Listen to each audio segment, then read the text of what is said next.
Okay, today we're at the shop, and it's a nice day, beautiful day today. It was nice and warm. It's cooling off now because the sun's going down, but we're at the shop, and I'm gonna go ahead and pull this motor out of the truck. I didn't get here this morning because I was too tired after work. It's 84 hours, and I was pretty damn tired. Anyway, I'm just gonna let you know that I'm not gonna make you watch the whole video like I have been.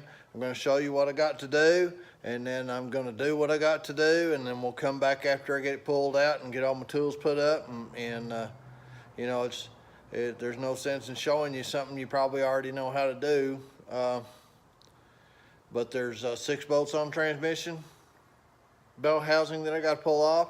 There's 3 bolts in the torque converter, which actually is coming out with the motor because the motor's seized up and I can't turn them to get them out.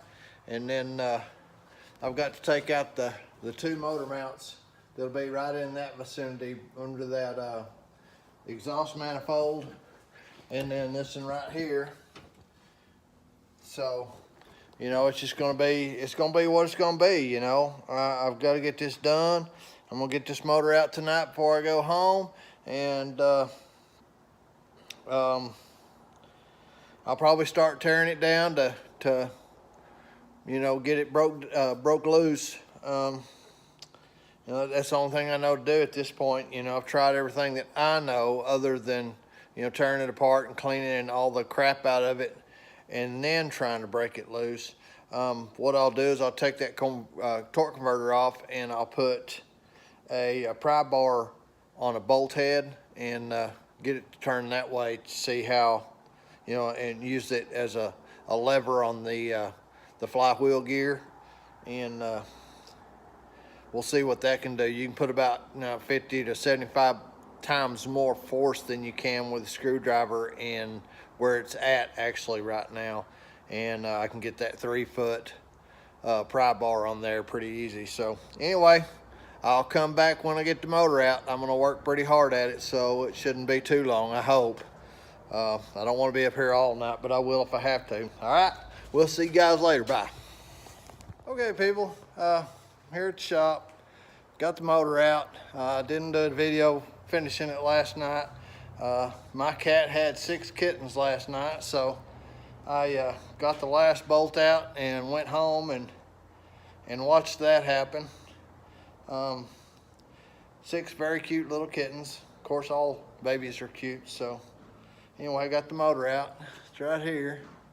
It doesn't look too bad right here, but if you look down in the cylinder, the runners to the heads right there, they're pretty rusted up. I'm afraid that in 1 or 2 of the cylinders, the rust is going to be pretty bad. I'm sure it's bad in all of them, but it's going to be really bad in the 1 or 2 that I'm thinking about that the intake valves were actually open on. I'm going to pull these heads off of here and then take a gander inside the motor and see what it looks like, see if it's even worth trying to break loose.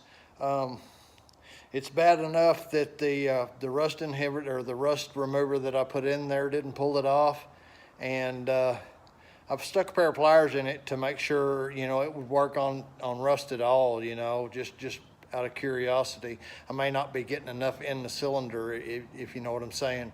So I'm gonna pull it off, and then I'll tilt the motor to the side and see if that does any good. If that doesn't do any good, then we'll just pull it apart. But you know, it cleaned the pliers up pretty good. I mean, they were every bit as, you know, they were pretty much solid rust, didn't work, and they're actually a dull gray color now, and they actually work. So I'm kind of happy about that. But anyway, I'm gonna go ahead and get off of here, get you out of the light so you can see me.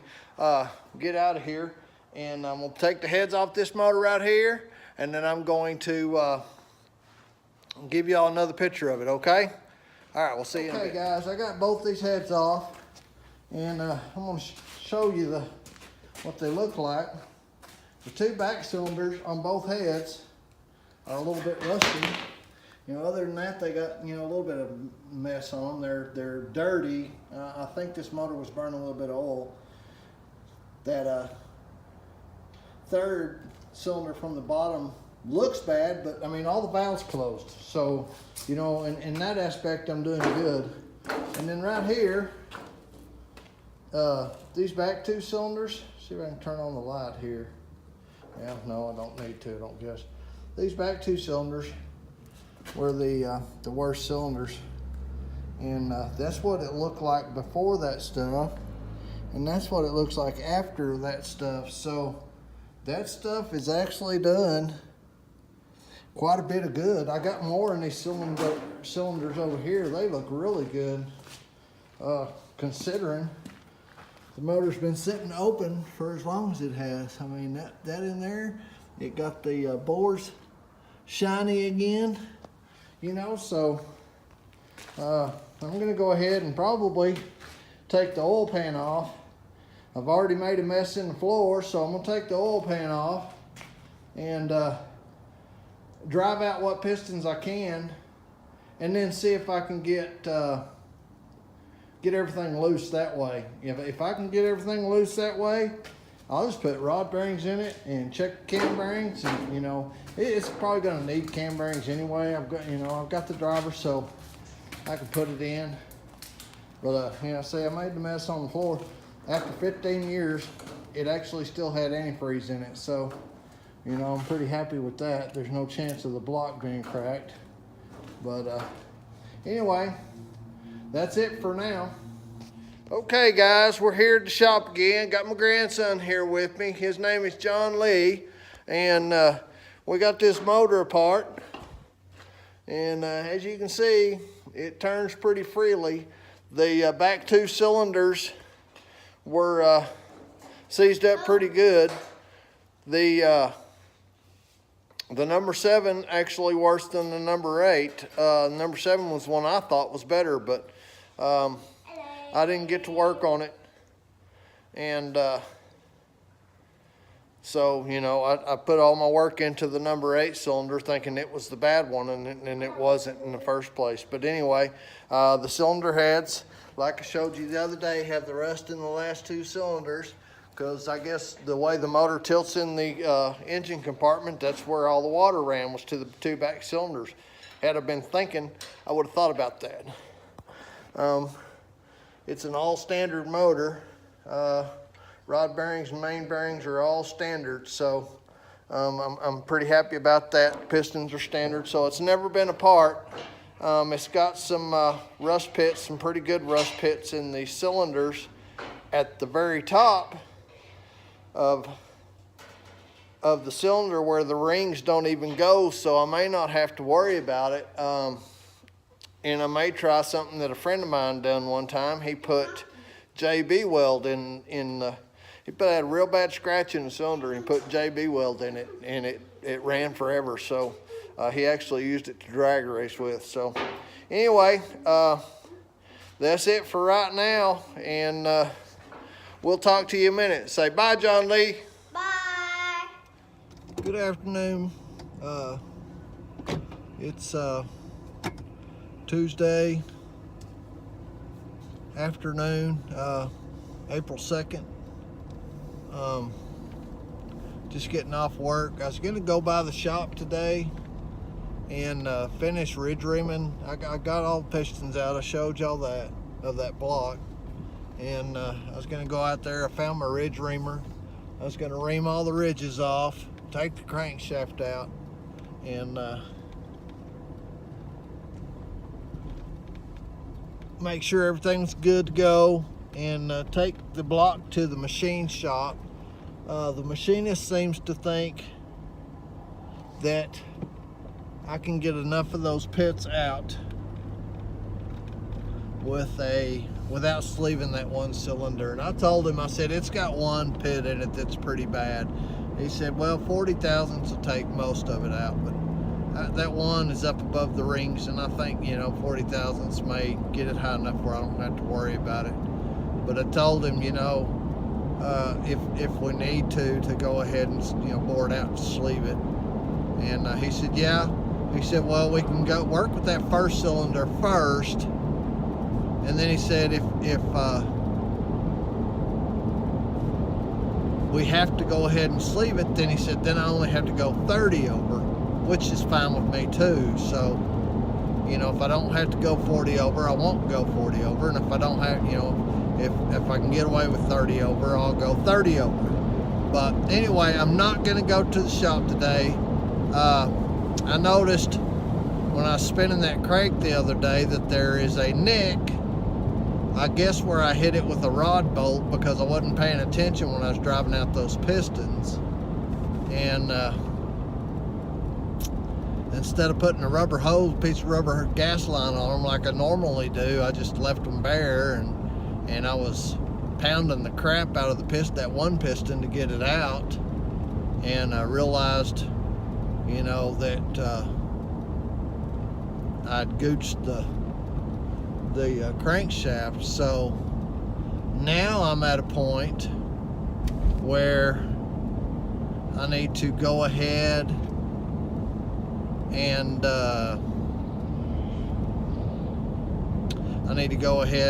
and see if I can find another crankshaft. I have several.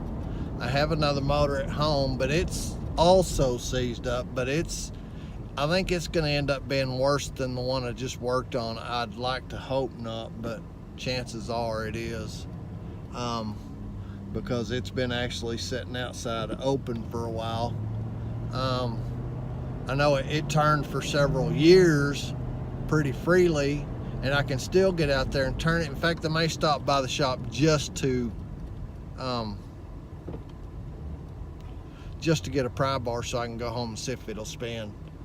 And that way I know for sure. But anyway, you know, I'm on my way home. I got to stop up here and get gas right quick, and then, like I said, I'll probably swing by the shop and go ahead and get a pry bar. If I can turn that motor in the slightest bit, I'm gonna take it up to the shop and drive pistons out of it, because the crankshaft in it is a good crankshaft. So the machinist, you know, gave me a lot of good tips, and I think I'm gonna go ahead and take them and go that way. I've got a huge cam that I want to use, but what I want to use and what is best for that motor is two different things. So, you know, I want to have a motor that's got at least 10.5 to 1 compression, and that way I can do a little something with it, but, you know, not be so bad I can't drive it on the street. So, you know, I'm looking at more like a 490 lift, and you know, 490, 498 or something like that. And I'll look at it in Summit and see what they've got there. But anyway, we'll talk to you guys later, and I'll let you know what happened with that other block in the next couple of days. All right, bye. Oh yeah, I forgot to tell you on another note that I might be building a 454 also, since I actually have all the parts to do it. I don't have to worry about it being seized up, because I pulled it apart a long time ago. There's just, you know, rust in cylinders, but it's not pitted rust. It's just, you know, top rust, rust that I can hone out pretty easy. As far as that goes, I could have it bored too. I don't think it's bored oversized. I'll have to look at the pistons that I pulled out of it. You know, they're still coated pretty good in oil, so, you know, I'm not really worried about them. But this old junkyard block, there wasn't anything wrong with it. It wasn't cracked or anything. I'm sure it's just burning oil. You know, when the 454s get wore out, they burn almost as much oil as they do gas. So, you know, people tend to just throw them away. They think they're expensive to rebuild. They're not really any more expensive than a small block. You know, if you've got the block, it's a 2-bolt main, but, you know, 2-bolt main's good for 700 horsepower. I've seen a guy throw 1,000 horsepower at one, you know, and it didn't really hurt it. So, you know, we'll see. But as far as I know, they're pretty good motors. You know, I've had one before. Didn't have any problem out of it. So we'll see how it goes, and you know, see if I can round up the money to do that. It's gonna be a while on this small block because, you know, I'm not getting the followers I hope I would. You know, there's a lot of auto channels out there that, you know, pretty much have the audience. It's gonna be hard for me to break in there with my slow ass and you know, get some of the following that they're getting. You know, it'd be nice, but you know, I think it's going to get better as I go along. So, you know, I'm in it for the long haul. I'm not going to quit making videos just because I ain't got viewers. I think it's fun. I think it's, you know, educational, whether, you know, you like it or not. But anyway, I'll see y'all guys later. All right, bye. Oh, like my videos, subscribe, and come back and see me sometime. All right, bye.